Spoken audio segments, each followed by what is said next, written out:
En los tiempos del absolutismo monárquico, la corte era el lugar indicado para destacar. No había en la nación otro núcleo semejante de poder, influencia y dinero. Pero la vida en la corte también era un juego de apuestas a todo o nada, y se podía salir airoso o desairado. Hasta los reyes y las reinas podían perder la corona si no interpretaban correctamente el estado de ánimo de la corte. La suerte era un valor inestable. Ricardo II fue el primer rey de Inglaterra en recurrir al arte y la retórica para apuntalar una corte distinguida, trayendo nuevos aires a su reinado. Ricardo quería elevar la monarquía a un nivel completamente nuevo. Hasta entonces, el rey era el primero entre iguales. El cabecilla de la banda, sí, pero no dejaba de ser uno más. Sin embargo, Ricardo tenía anhelos de poder absoluto y quería que lo venerasen casi como a un dios. Fue el primer monarca que impuso el tratamiento de Su Alta Majestad, Su Alteza Real o incluso Su Alteza Serenísima. Como sus antecesores, Ricardo necesitaba rodearse de guerreros intrépidos. El arte de la caballería seguía siendo tan importante como siempre, pero ahora había nuevas maneras de halagar y complacer a un rey. Hace calor en las cocinas de Ricardo II. Entre ellas, vestirse para impresionar o contar historias. Geoffrey Chaucer es la primera superestrella de las letras británicas. Pero Ricardo no era fácil de contentar. Todo en su vida era raro y singular.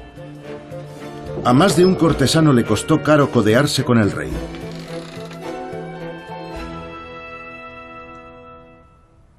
Era una persona susceptible, irascible y suspicaz, además de quisquillosa y afeminada. Podía ser un compañero extraordinario y al momento volverse iracundo y desafiante. Era impredecible. Era un auténtico sibarita. Le gustaba la ropa, la comida, la arquitectura.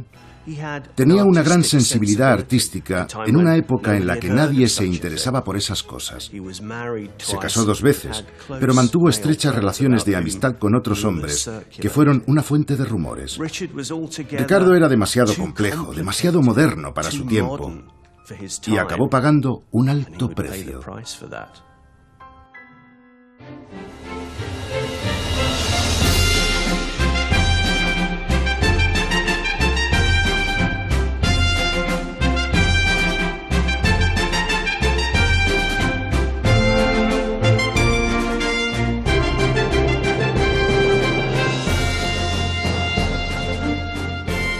Manual del perfecto cortesano medieval.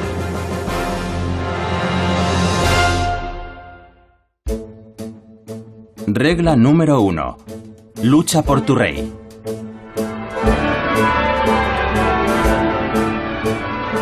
El reinado de Ricardo II comienza en julio de 1377 con una flamante coronación jamás vista en Inglaterra. Una cabalgata de 3000 cortesanos recorre las calles de Londres hasta Westminster. En la abadía, una alfombra roja hasta el altar mayor. Según un cronista de la época, fue un día de gozosa alegría y resonar de trompetas. En medio de esa fanfarria y esa locura, había un niño de 10 años. Ricardo era el más joven de los reyes coronados en esta abadía.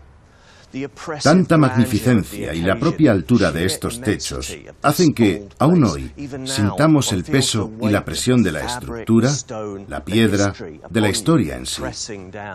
Ni que decir tiene cómo se le vendrían encima a un muchacho que apenas había dejado atrás la infancia. Ricardo no era el único al que le temblaban las piernas. La mayoría de los cortesanos vieron su primera oportunidad para acercarse al nuevo rey y causarle una buena impresión.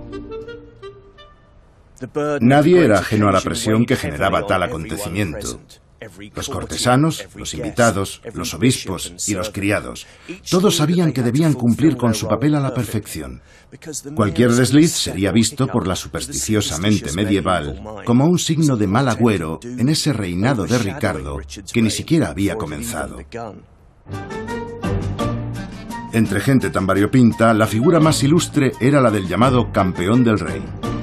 A lomos de un espléndido corcel y cubierto por una armadura, estaba dispuesto a retar, en un combate a muerte, a todo aquel que desafiase los dictámenes de Ricardo.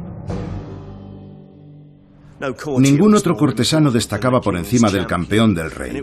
Su papel era proclamar esto a los cuatro vientos. Si hubiera algún presente de alta o baja cuna que dijere que este nuestro señor soberano Ricardo ostenta contra derecho la corona de rey de Inglaterra, estoy presto, desde ahora mismo y hasta el último suspiro, a batirme en duelo con tamaño falsario o traidor.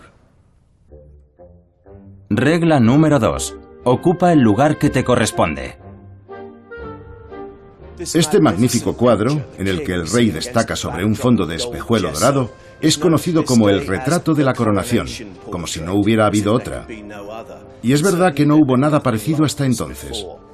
Es obra de un artista eminente, aunque anónimo. Por desgracia, ignoramos la identidad de esa mano que, con tanto talento, nos legó esta pieza. Lo que sí sabemos es que es un hito en la historia del arte y de la monarquía inglesa. Antes de Ricardo, ningún rey había sido retratado en una escala tan impresionante como esta. Hasta entonces, la sensibilidad religiosa imponía que el modelo, por muy majestuoso que fuera, apareciera de perfil. Pero aquí Ricardo se atreve a encararse con el espectador mirándolo a los ojos.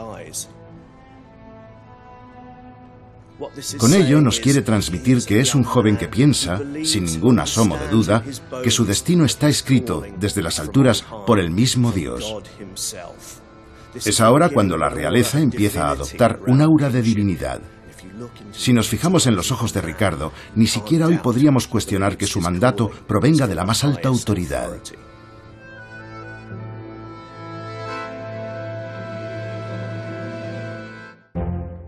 Regla número 3. Viste para impresionar. Si uno quería prosperar en la corte de Ricardo, debía ir un paso por delante con respecto a las últimas tendencias. El propio rey era tremendamente atildado en el vestir. Llenaba su guardarropa de pieles, terciopelos y prendas doradas. Una vez confesó haberse gastado 20.000 libras, toda una fortuna, en un solo atavío. Los cortesanos debían ir siempre impecables de arriba a abajo. Creemos que somos los primeros que andamos preocupados por dejar huella, pero en el siglo XIV los cortesanos vigilaban muy bien sus movimientos. La gente se desvivía por no dar un paso en falso. En la ciudad medieval de Lavenham, famosa por sus prendas de vestir, Paul Ragg está cosiendo un zapato puntiagudo propio de la época, los pulains o botas polainas. Hola, Paul. Hola. Soy Steven. ¿Cómo estás? Bien, gracias. Veo que sigues aceptando encargos de los elfos. ¿Me puedo sentar? Sí, por favor. ¿Qué estás haciendo? Unos zapatos, unas polainas. No he visto nada parecido. ¿Cómo se las apaña uno para confeccionar este tipo de calzado? Lo primero que hay que hacer es sacar un patrón de los pies, hacer un dibujo del contorno. Luego hay que medir el largo y el ancho. Con ello saco entonces una horma de cuero y la coso de dentro hacia afuera, siguiendo la costura de la suela. Cuando el zapato está listo, se deja en remojo y se le da la vuelta. ¿Sabes si variaba mucho el modelo según quién lo llevara? La longitud del zapato dependía del nivel social de cada uno. A la gente humilde solo se le permitía llevar unas polainas muy cortas. Los cortesanos, sin embargo, podían llevarlas todo lo largas que quisieran. Sin límites, entonces. Has sido muy amable al hacerme unas a mí. Gracias. ¿Son estas? No, las tuyas son... ¿Están ya? Estas. Rojo pasión. Vaya, qué maravilla. Creía que serían más largas, pero servirán. ¿Me las pruebo? Claro. Y para completar el modelo, ¿cómo pesa? No olvides el sombrero. ¿Sombrero? ¿En serio? Sí. Bien. ¿Hay algún sitio donde pueda no ponerme cómodo? ¿Por ahí? Sí. Bien. Disfruta.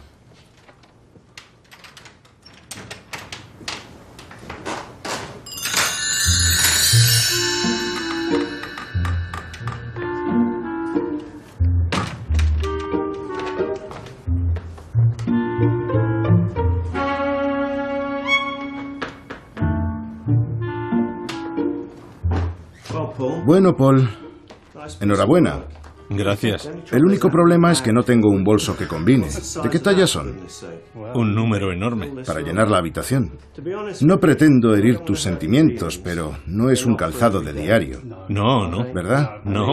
Quiero decir que no valen ni para montar en bici ni para el jardín.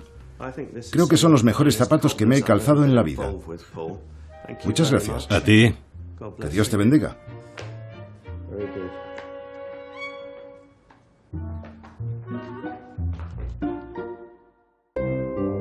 Regla número 4. Da sabios consejos. Ricardo pasó la niñez eclipsado por la figura de su padre, el príncipe negro, un guerrero feroz y despiadado que siempre andaba librando batallas. Su prematura muerte le barrió toda opción de subir al trono e hizo que la corona pasase directamente al pequeño Ricardo. ¿Quién entonces podría asesorar al joven rey? Lo que le hacía falta a Ricardo era un modelo a seguir, una figura paterna. Y no eran pocos los candidatos.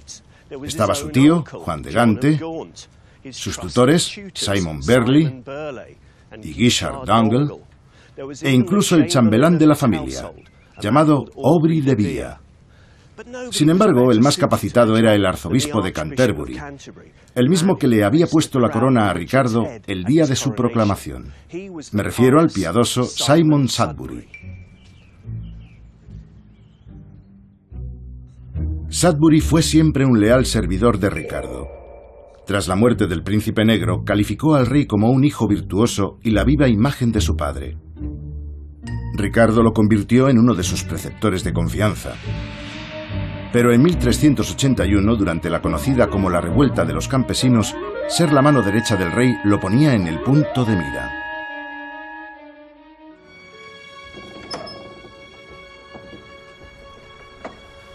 Por terrible que suene, lo cierto es que, cuando las cosas se ponían feas, lo que más le gustaba al populacho era vengarse del rey en la figura de alguien de su entorno. Y esa vez, por desgracia, le tocó al que era como un padre para él, Simon Sudbury. Aquello fue un golpe para Ricardo y para el propio Simon.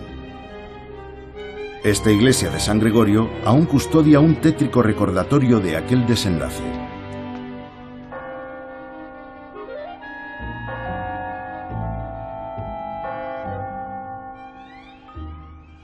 Buenas tardes, pastor. Buenas tardes. Bienvenido a la iglesia de San Gregorio. Gracias. Tengo entendido que aquí se guarda una reliquia increíble de Simon Sudbury. Sí, se podría llamar así. Está aquí, sí. Por aquí, Stephen. La cabeza está justo aquí. ¿Cabeza? Sí, cabeza. ¿Una cabeza? Aquí la tienes. ¡Madre mía! Esta es la cabeza de Simon Sudbury. Y digo bien cabeza, no calavera, porque aún hay restos de carne, piel y cartílagos. ¿Y cómo se llega a ese proceso de momificación? Bueno, fue decapitado en la Torre Blanca, víctima de la revuelta de los campesinos. Luego ensartaron su cabeza en una pica sobre el puente de Londres. Al parecer, aquel fue un verano muy caluroso, y yo creo que eso influyó en esta especie de momificación. Entonces la buena gente de Sudbury se apiadó de aquella cabeza y decidió devolverla a su ciudad natal, que es aquí donde estamos ahora, y de donde no se ha movido desde hace más de 600 años. ¿Podemos sacarla para verla? No podemos tocarla. ¡Qué pena! Pero si quieres, te puedo contar algo más sobre ella. Claro. Algo que yo mismo vi en una ocasión. En la parte posterior del cráneo aún se pueden ver las marcas de la decapitación. Según los historiadores, hubo que aplicar 7 hachazos. Tuvo que ser horrible.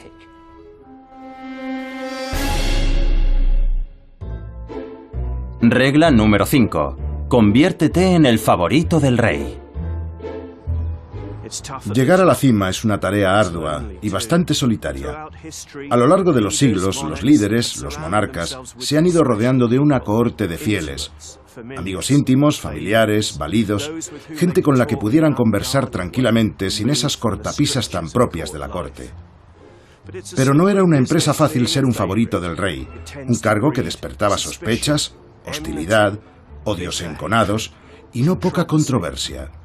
Algo más que evidente en el caso de Ricardo.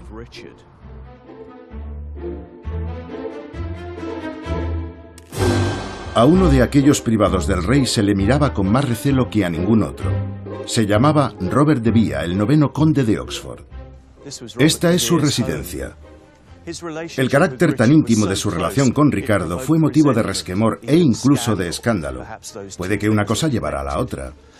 Thomas Walsingham, un señalado cronista de la época, que podría darle sopas con onda a los reporteros de la actual prensa amarilla, dejó escrito sobre aquella relación. Según algunos rumores, su intimidad con Lord Robert, así como su profundo amor y afecto por él, no están exentos de una cierta mácula de obscenidad. O, por decirlo en el latín de Walsingham, Ricardo era culpable de familiaritatis obsoenae. Al lado del castillo, una descendiente de Vía, Demitra Lindsay, sigue viviendo en la casa de la familia.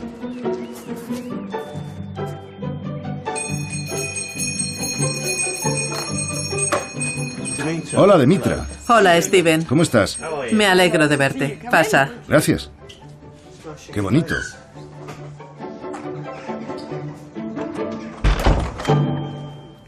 Me gustaría que hablásemos de tu célebre antepasado y de su amistad con el rey.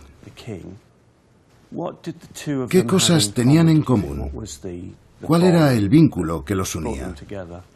Creo que mantenían una relación muy bonita porque el conde de Oxford era 5 años mayor que Ricardo, por lo que seguramente despertaba en el rey una gran admiración. ¿Había una especie de idolatría? Yo creo que sí. Y por supuesto a Robert no le venía nada mal ser el mejor amigo del rey. Claro, fue sin duda magnífico para él. El rey Ricardo creó el título de marqués solo para Robert. ¿Se lo sacó de la manga? Sí. E imagínate la cara de todos esos condes cuando vieran que de pronto existía un nuevo título al que no podían aspirar. Y a Robert no paraban de lloverle los parabienes, los títulos y las haciendas. Me imagino que despertaría muchas envidias. Sí, aquello puso celosa a mucha gente en la corte. Así que tú no concedes crédito alguno a esos rumores que apuntan a una relación algo más que platónica y amistosa. Seguro que te han llegado comentarios de ese tipo. Sí, por supuesto. Pero habría que poner en contexto aquella relación. Estamos hablando de 2 chicos que crecen juntos en este lugar tan extraordinario, en una época feliz y de paz para Inglaterra. Así que ellos solo se dedican a pasárselo bien y a salir de caza de vez en cuando.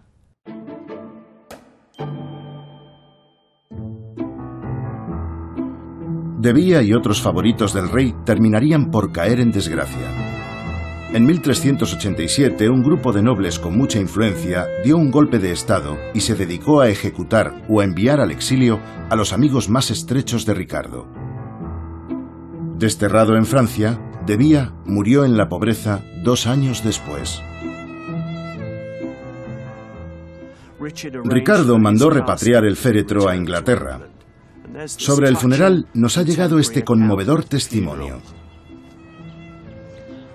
Ricardo destapó el ataúd de madera de ciprés, donde yacía el cuerpo tras ser embalsamado. Observó detenidamente el rostro y le dedicó una caricia, mostrando sin recato ahora por el muerto el mismo cariño que antes le había destinado en vida.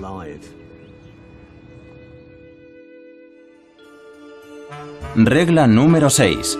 Adéntrate en la mente del rey. Freud se hubiera puesto las botas con el rey Ricardo, pero Shakespeare se le adelantó. En su obra Ricardo II penetra en los rincones más oscuros de la mente del monarca. David Tennant encarna con gran éxito la figura del rey para la Royal Shakespeare Company. Ni toda el agua del áspero mar puede quitar el óleo a un rey ungido. Así que te has metido en la piel de Ricardo II. ¿Qué se siente al estar en su pellejo cada noche? Bueno, hay algo especial en eso de sumergirte en una fanfarria de trompetas cada vez que te subes al escenario. Es una experiencia muy... ¿Muy qué? Es evidente que hace que te hinches como un pavo. Y no resulta difícil imaginar hasta qué punto estarías trastornado si vivieras así. ¿Entiendes por qué Ricardo adoptó esos aires de grandeza? Un equivalente actual sería Michael Jackson. Alguien que desde muy joven llevó una vida diferente del resto y al que nadie trataba con naturalidad. Al final, lo más probable es que termines creándote una personalidad bastante extraña y difícil de entender. Y eso es porque, en el fondo, no eres como los demás. El Señor tiene un ángel a sueldo celestial para su rey, pues Dios lo justo defiende. Cuando lucha un ángel, los hombres perecen. ¿Te puedo preguntar por el peinado? ¿Responde a una investigación exhaustiva? No, todo lo contrario. Por los retratos que nos han llegado, sabemos que Ricardo tenía una mata de pelo rojizo, pero había en él una cierta androginia. Así que buscamos algo que reflejase esa condición, algo que nos diera una idea de su singularidad dentro de la corte. ¿Puedes imaginarte como un hombre de la corte? Porque eso es lo que analizamos. ¿Cómo hubiera sido tu vida? Creo que uno debía sentirse todo el día en la cuerda floja.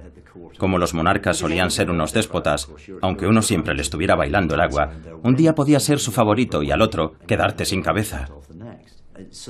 Así que creo que debía de ser muy estresante estar ahí arriba, rindiendo pleitesía al rey, sobre todo tratándose de un rey caprichoso, difícil y, hacia el final de su vida, según algunos testimonios, un poco loco. Regla número 7. Ponte en camino.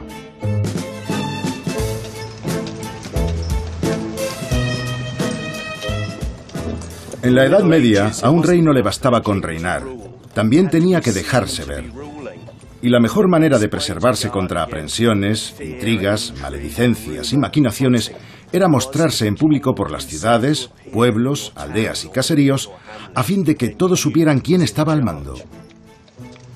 Ricardo no dejaba de recorrer su reino de punta a punta en lo que se conoce como las giras del rey.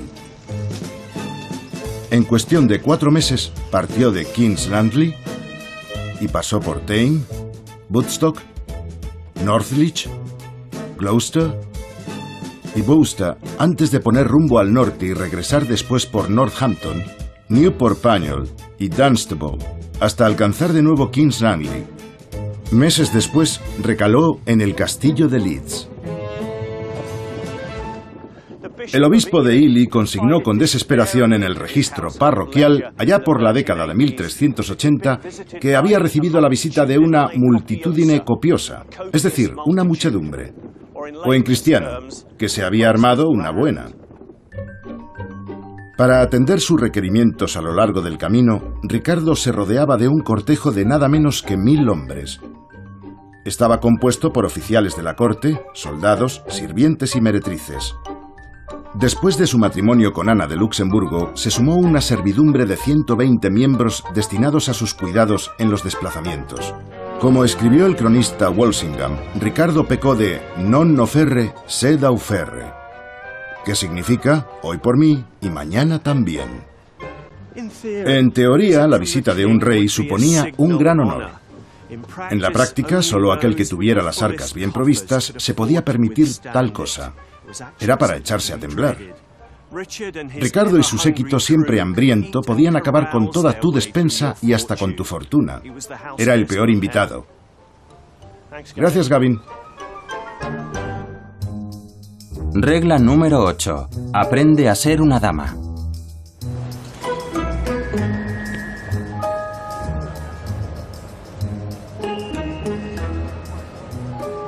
En el medievo, la corte era un sitio solo para hombres. Los muchachos se preparaban para cosas tales como ir a la guerra o defender las fronteras.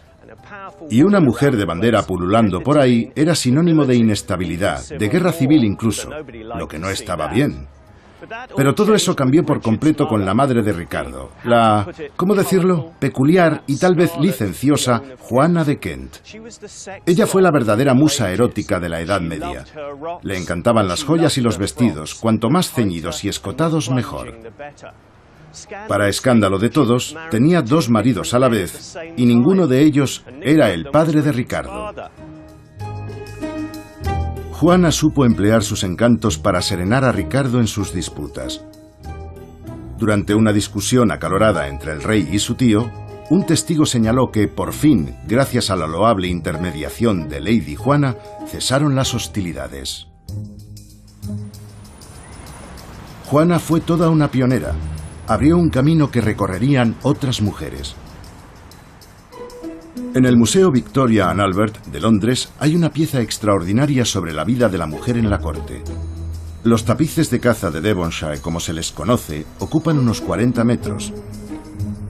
Y son, en mi opinión, la mejor representación del discurrir cortesano en la Edad Media. Esta gente está en medio de una batida, pues se trata de una escena de caza. Pero a que parece que están celebrando una fiesta al aire libre. Llama la atención la cantidad de damas que se asoman desde el tapiz. Es una suerte de figurín, fascinante. Allá donde mires, es imposible que te pasen desapercibidos elementos como las perlas o los tocados, o esas maravillosas túnicas talares de largas colas.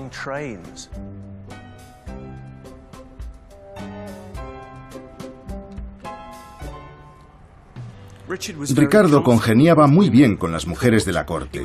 A fin de cuentas era un pacifista y eso hizo que bajo su reinado floreciera otro tipo de virtudes más civilizadas, si queremos decirlo así, como el estudio y la erudición.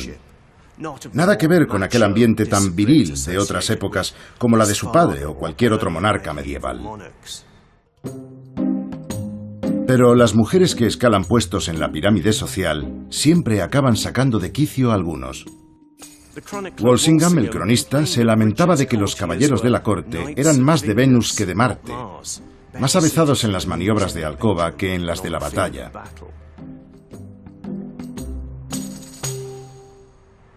¿Y qué pasó con aquella tremenda arpía, Juana de Kent? La madre del rey, una mujer adelantada a su tiempo, era todo un icono para una mujer con ambiciones. El destino no pudo depararle un final más sórdido. Ricardo era un niño de mamá, y sin embargo fue el responsable último de su muerte en unas circunstancias de lo más trágicas y escalofriantes. El rey pensó que había sido traicionado por su hermanastro y lo condenó a morir. No obstante, Juana pidió clemencia por la vida de ese otro hijo suyo y durante 4 días le suplicó que revocase la sentencia. Pero Ricardo se mostró implacable. Al 5.º día, Juana expiró, dicen que con el corazón hecho añicos. Caprichoso y obstinado hasta el final, Ricardo acabó perdonándole la vida a su hermanastro. Un poco tarde para Juana. Regla número 9. Date un baño.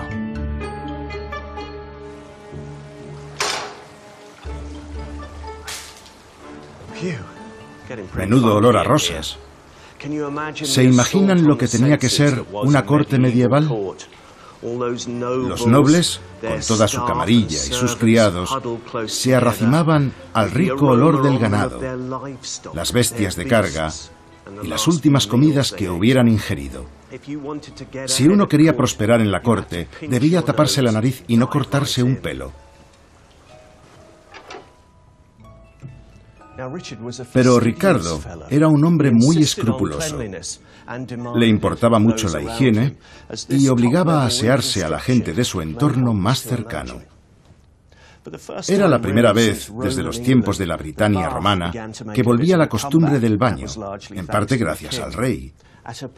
En un palacio de Londres, que por desgracia ya no está en pie, Ricardo mandó construir una especie de enorme caseta de baño. En realidad era algo así como un baño turco. Estaba sobre un islote en medio del Támesis, y ahí se recreaba rodeado de 2000 azulejos pintados a mano, mientras corría agua fría y caliente. Imaginen la novedad, con el agua saliendo a chorros por los grifos del baño. La gente de la corte tampoco se libraba. Hay que tener en cuenta que aquella era una época en la que no solo echaba peste el populacho. El rey también pensó en el alivio y la comodidad de los demás, y así en el mismo palacio había letrinas de uso común. Los historiadores llevan tiempo buscando indicios de estas letrinas, pero hasta el momento no han dado con nada. Regla número 10. Lleva tu emblema con orgullo. El Colegio de Armas es la institución que vela por la heráldica en Inglaterra. La gente sigue acudiendo aquí para hacerse con su escudo de armas, pero junto a algunos muy distinguidos hay otros menos célebres. Los cortesanos lucían el emblema real como una forma de proclamar su lealtad a prueba de bombas. El rey de armas, Peter O'Donoghue, me va a enseñar algunos de los tesoros más antiguos de la colección.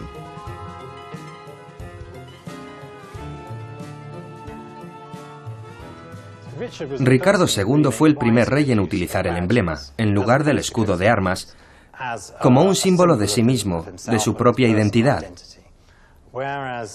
Los escudos de armas iban asociados al cargo de rey, a la corona y su linaje. Pero podía tener otro uso. Era una forma de sumar a su causa lo que llamaríamos afinidades. Grupos de hombres dispersos por todo el país juraban lealtad al rey tras adoptar una insignia determinada. Este manuscrito nos aclara cuáles fueron los emblemas que adoptó Ricardo.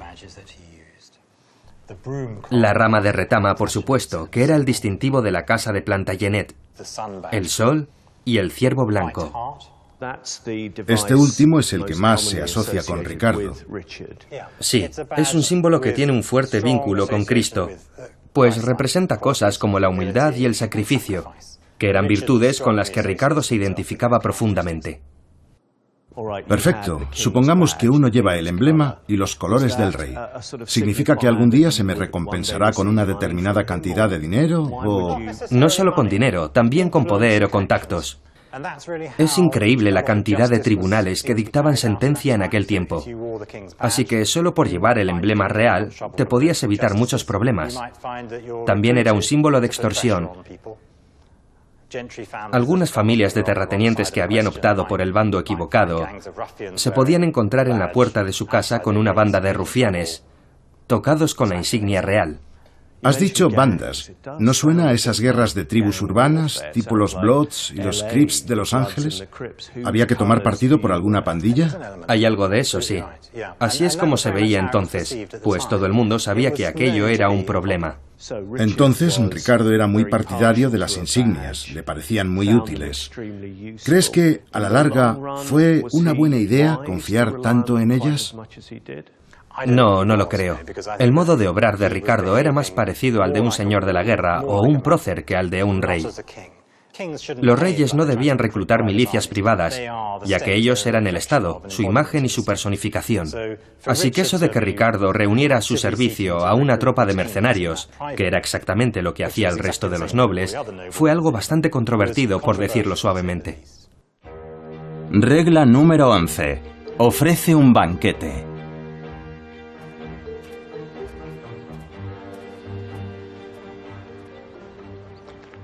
En la Edad Media, la forma más sencilla de llegar al corazón de un rey era traspasándoselo con una daga. Y Ricardo vivía con ese miedo. Pero también se podía siguiendo una ruta más convencional, a través del estómago. Le encantaba comer. No era de esa clase de nobles que roen huesos de pollo y se los tiran al perro. Hoy Ricardo sería un defensor de la Nouvelle Cuisine.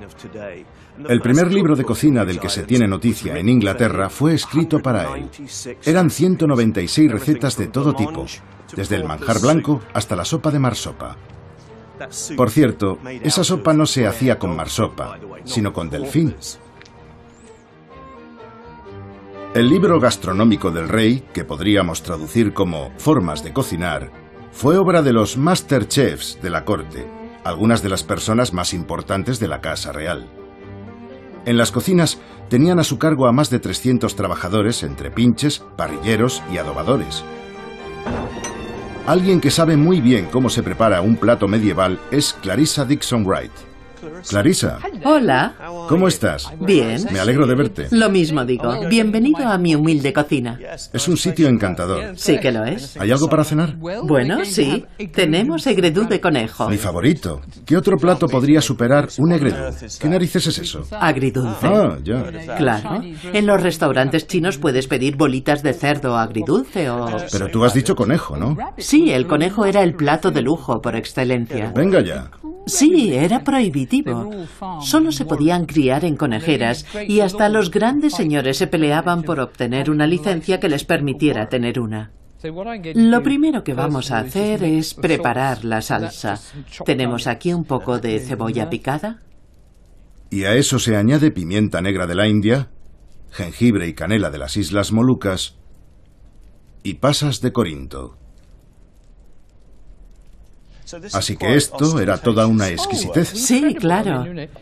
Era el plato estrella de la época. No había nada comparable. ¿En serio?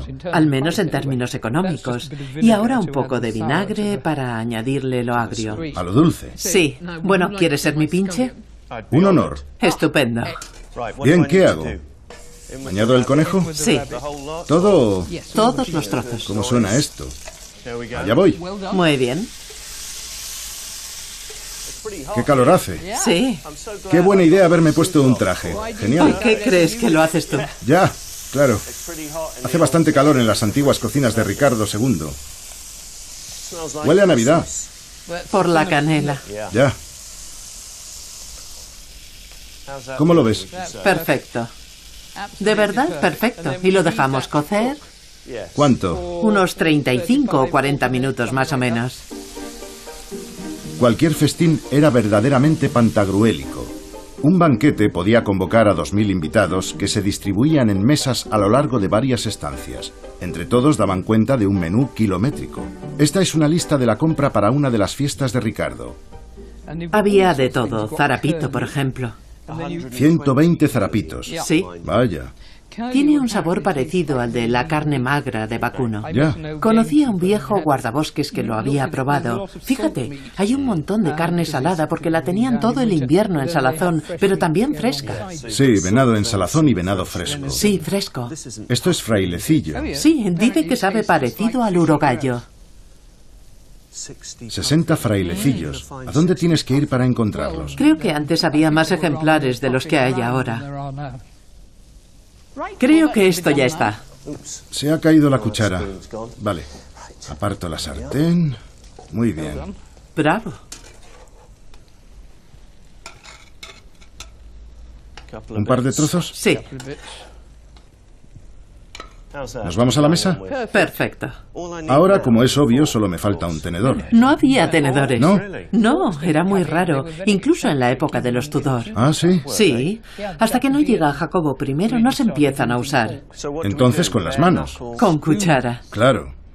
Lo mejor es que fueras al banquete con tu propia cuchara. Y con un cuchillo. ¿Empezamos? Claro. Después de ti. ¿Está bueno? Muy rico. ¿Qué te parece a ti? Está sabroso. Sí, ha quedado muy rico. Me encanta el crujiente de las cebollas y las pasas. Viajaría atrás en el tiempo. ¿Sí? Hasta la Edad Media. Regla número 12. Arrodíllate ante el rey.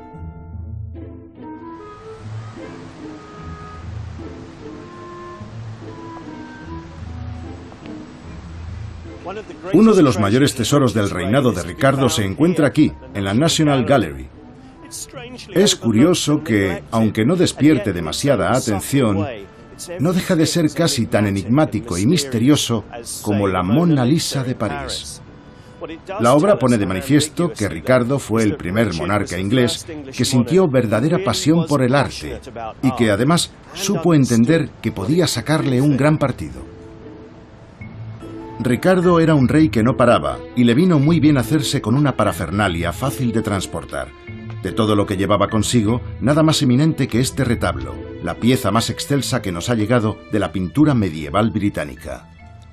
Se trata del Díptico de Wilton, una obra de arte, por supuesto, pero también tiene algo de reliquia sagrada. Yo lo veo como un híbrido. Está entre una capilla portátil y un tocador. A primera vista parece una imagen devota como otra cualquiera. Distinguimos a Ricardo arrodillado, con las manos separadas y los dedos extendidos, dirigiendo la mirada al niño Jesús. Pero lo cierto es que el díptico es mucho más complejo y rico en matices. Acompaña al rey una trinidad tan significativa como elocuente. Dos monarcas por los que sentía verdadera admiración: Eduardo el Confesor y Edmundo Mártir. a los que se añade el personaje más importante de los tres, San Juan Bautista. Debemos fijarnos también en el brazo de San Juan Bautista. Fue él quien, según la Biblia, le mostró el camino a Jesús. Algo que el díptico en cierta forma recoge, pues lo vemos aquí anunciando y presentando al rey. En el panel de la derecha observamos que las huestes celestiales visten un llamativo azul brillante. Pero si prestamos más atención, reconoceremos el emblema del propio Ricardo, el ciervo blanco. Vendría a ser el equivalente a la costumbre actual en el fútbol de besar el escudo. Estos ángeles son el equipo de Ricardo y su mayor protección.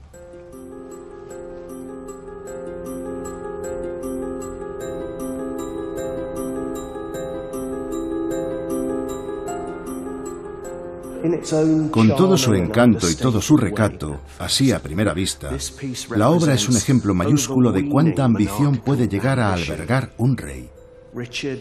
Ricardo y el artista bordearon peligrosamente la blasfemia al plantear que existe algún tipo de correspondencia entre el monarca, un hombre de carne y hueso, y el niño Jesús. Cualquiera que tuviera el privilegio de acompañar al soberano en sus viajes, en el momento en que viera cómo desembalaban el díptico y cómo el rey se hincaba de rodillas ante él, es muy posible que se hiciese esta pregunta: ¿quién adora a quién? ¿Acaso no se está venerando el monarca a sí mismo? Y hay otra cosa, más escandalosa si cabe, y que casi no se ve. Está en la parte superior del panel derecho. En lo alto del estandarte que porta un ángel con la bandera de San Jorge, hay una ilustración en miniatura, un camafeo de Inglaterra, la isla coronada, en palabras de Shakespeare. Tal vez el artista, léase Ricardo, se estaba atreviendo a sugerir que Inglaterra, su pequeño rincón en el mundo, ¿era la Nueva Jerusalén? ¿Y que el rey en persona había sido enviado aquí por el Señor como un nuevo Mesías?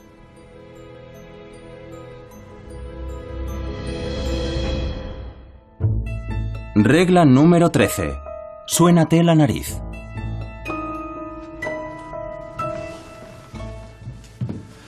Llegados a este punto, puede que se pregunte, ¿acaso Ricardo II hizo algo importante por mí? Pues cuando tenga la nariz taponada, se seque el sudor de la frente o haga un nudo a algo como recordatorio, dele las gracias a Ricardo porque, ¡voilà!, fue él quien inventó y popularizó el humilde pañuelo.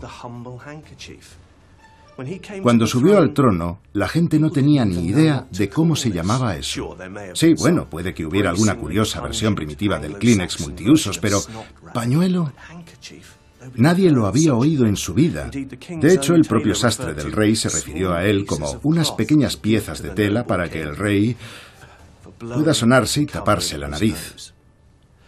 El pañuelo se convirtió en lo que tal vez sea el primer complemento en la moda británica, un elemento con el que dejarse ver en la corte. Hay quien ha apuntado que Ricardo tenía por costumbre repartir entre algunos de sus cortesanos sus pañuelos favoritos de seda y lino. Así que el que tuviera uno sabía que era un elegido. Regla número 14. Cuenta un cuento de los buenos.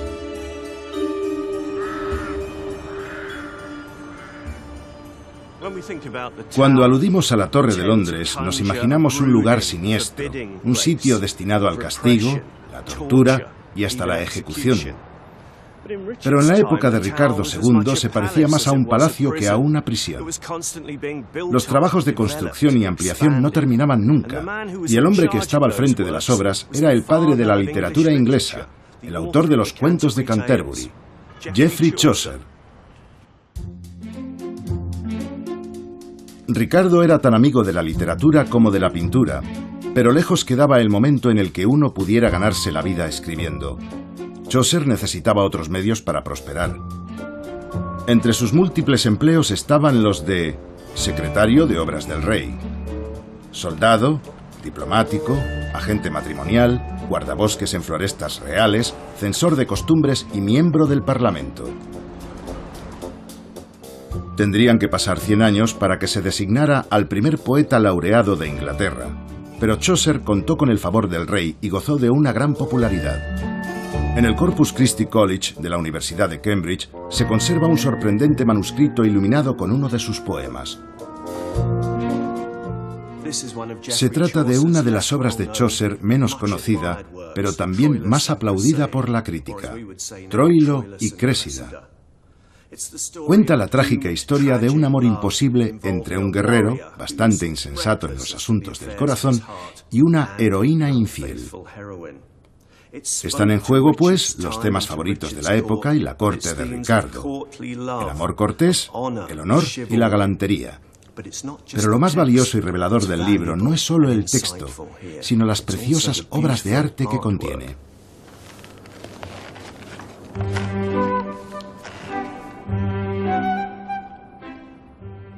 Hay una escena magnífica, muy conseguida, que plantea una aventurosa Albión anclada, al parecer, en el tiempo. Reconocemos a Ricardo porque es el único que viste de lujo. Va cubierto de oro de arriba a abajo y hasta luce un sombrero áureo. Pero por raro que parezca, él no es el centro de atención. Ese honor le corresponde al propio escritor, a Geoffrey Chaucer, la primera superestrella de las letras británicas. Chaucer está recitando lo que enseguida será su nuevo superventas. Y para más inri, rozando casi la herejía, no está subido a una tarima o algo parecido, sino a un púlpito. Solo le falta un alzacuellos. El hombre de letras que se nos muestra aquí se coloca en un plano de igualdad con un hombre de fe y un hombre de Dios. Todos los ojos están puestos en el poeta, deseosos de escuchar qué será lo próximo que tiene que decir. Todos, sí, menos Ricardo. Vemos al rey de pie y un poco retirado, dando la cara a la asistencia, a su corte, y como diciendo: ¿qué? ¿Os gusta? Disfruta de su papel de mecenas. Lo fue de una forma indirecta, pero sobre todo fue el responsable del espléndido florecimiento de las artes y las letras de Inglaterra. Esta es la primera gran época de la literatura británica. Aquel que supiera contar historias capaces de conquistar la atención del monarca tenía posibilidades de triunfar. Por una vez iba a ser verdad que la pluma es más poderosa que la espada. Regla número 15. Lo mejor es que seas de Cheshire.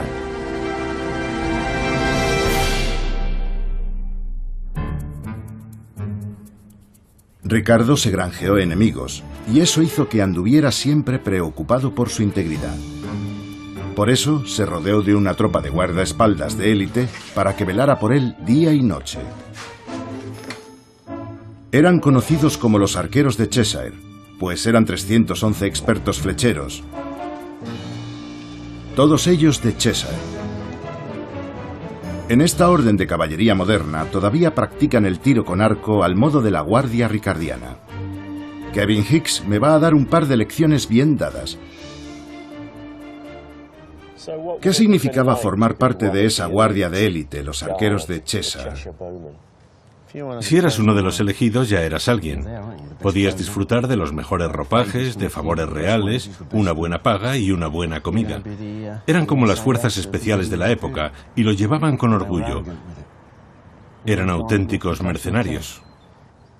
No parece que fueran unos chicos a los que a uno le gustaría encontrarse una noche en el callejón de atrás de una taberna. A cualquier hora podían tocar tu puerta y a saber. Lo normal es que te arrestaran con violencia. La gente les tenía pánico. Eran matones a sueldo. ¿Eran unos fuera de la ley? ¿Hicieran lo que hiciesen, nadie podía protestar? ¿Solo el rey? Entonces no bastaba con ser habilidoso con el arco y las flechas, había que ser de Cheshire y tener una presencia intimidatoria, mala leche y cierto atractivo para encajar bien, ¿no? Ser uno de ellos. Vamos a ver, allá voy. Te coloco la flecha. Sí, de acuerdo. Tira suavemente, siente su peso y lánzala con fuerza. ¿Un tira y afloja? Un tira y afloja, sí. ¿La giro hacia arriba? Sí, sí, relájate.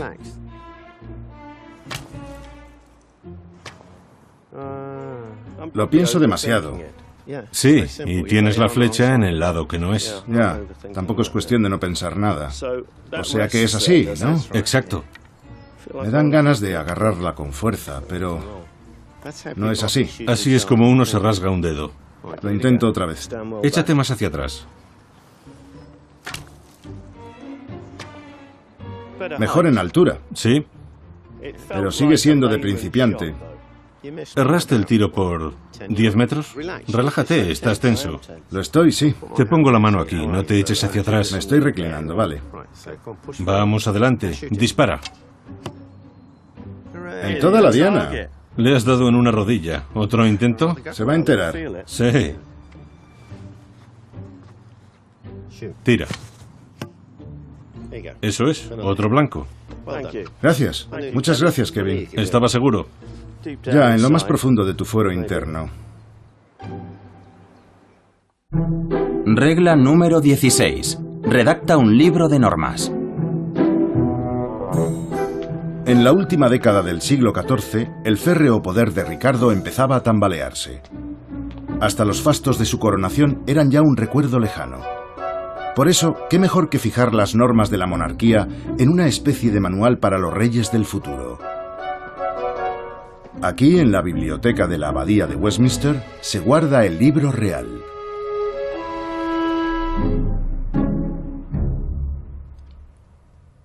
Este asombroso manuscrito tiene 600 años. Es una pieza demasiado frágil y delicada como para poner las manos encima, pero está abierto por esta brillante y aún muy vívida ilustración que nos informa sobre lo que va a ocurrir. Vemos al monarca sentado en un trono de oro, mientras unos clérigos le colocan la corona sobre la cabeza. En estas páginas, que no me atrevo a tocar, se suceden las reglas, el ritual de la proclamación y las normas de procedimiento. Por ellas sabemos que una coronación debe celebrarse en domingo o día sagrado y que el rey ha de dirigirse atravesando la ciudad con la cabeza descubierta desde la Torre de Londres hasta Westminster. Luego, al llegar a la abadía, tiene que postrarse en el suelo. Afortunadamente para él, no es necesario que hinque la rodilla sobre el frío mármol. Sus sugieres tienen permiso para extender cojines y alfombras para que no se enfríe durante la ceremonia. Y como colofón, el rey recibe los misterios, o por decirlo de otra manera, las herramientas magistrales de su oficio: el anillo de la regia dignidad, la vara de la virtud y la equidad, el cetro de oro y la corona celestial. Y en un gesto final cargado de simbolismo, los nobles, reunidos en torno a su figura, blanden sus armas en dirección al monarca como una señal de vasallaje, de lealtad. Pero Ricardo ya veía cómo la lealtad y sus propios días estaban tocando a su fin. Regla número 17. Procura inmortalizar al rey. En abril de 1395, dos escultores londinenses, Nicholas Broker y Godfrey Prest, firmaron un prestigioso contrato para moldear en bronce dorado las efigies de Ricardo y su esposa, previstas para un mausoleo en la Abadía de Westminster. En ese momento Ricardo tenía 27 años, pero entonces la muerte siempre estaba a la vuelta de la esquina. En la Edad Media no era raro que la gente de alta alcurnia invirtiera su tiempo y dinero preparándose para la otra vida. Me refiero al diseño de tumbas y de efigies. Era una forma de asegurar el patrimonio y también de poder levantar un santuario, un lugar al que los familiares y seres queridos pudieran acudir a rezar y a rogar por el finado, con vistas a que su alma pasase el menor tiempo posible en el purgatorio antes de su ascenso a los cielos. Pero esto era otra cosa. Se trata de una de las obras más caras dentro de la arquitectura funeraria de la época medieval. Y tampoco era nada corriente que se preparase una doble efigie. Ricardo yace para toda la eternidad acompañado de su primera esposa, Ana. El rey dio su visto bueno a un boceto que hoy por desgracia no conservamos, y Broker y Prest se pusieron manos a la obra. El esmero que pusieron para lograr un verdadero parecido con el original no fue normal. Es una obra maestra de una exquisitez puramente medieval, los términos casi contrapuestos hasta Ricardo II. Anuncia la sofisticación del Renacimiento. Si alguien necesita una prueba de la importancia de Ricardo en el devenir de las artes, aquí la tiene en este momento eterno, esculpido por los siglos de los siglos. Ricardo no podía siquiera sospechar que los trabajos de su sepulcro acabarían in extremis. El rey se había convertido en un tirano paranoico. Cuando le arrebató de mala manera las tierras a su primo Enrique IV, empezó a cavarse su propia tumba. Enrique comandó un levantamiento contra Ricardo, que fue encarcelado y obligado a abdicar. Unos meses después, en febrero del año 1400, Ricardo fue encontrado muerto de inanición.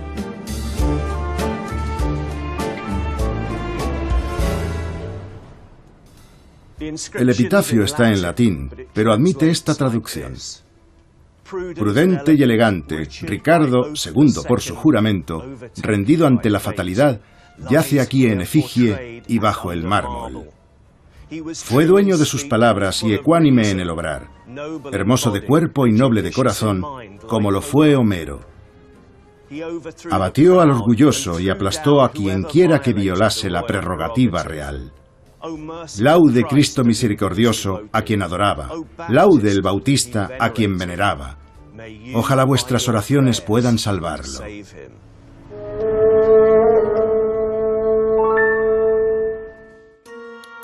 Regla número 18. Epílogo.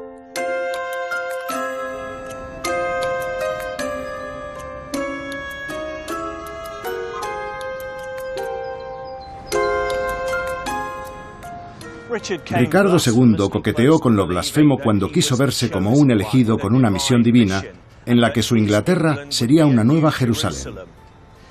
Sin embargo, más bien se convirtió en algo tan exótico como maravilloso, una nueva Sanadú. Allá donde estableciera su corte, siempre tan inquieta, se convertía en la máxima expresión de todo lo que ennoblece la vida, es decir, el arte, la escultura, la pintura, la poesía, el buen vivir, buen comer y beber, los vestidos primorosos. Lo que pasa es que, aun siendo un magnífico mecenas de las artes, también fue un rey pésimo, y tanto su legado como el recuerdo del hombre en sí son conflictivos y contradictorios. Por un lado, dio paso a la primera edad de oro de las artes inglesas, por decirlo así.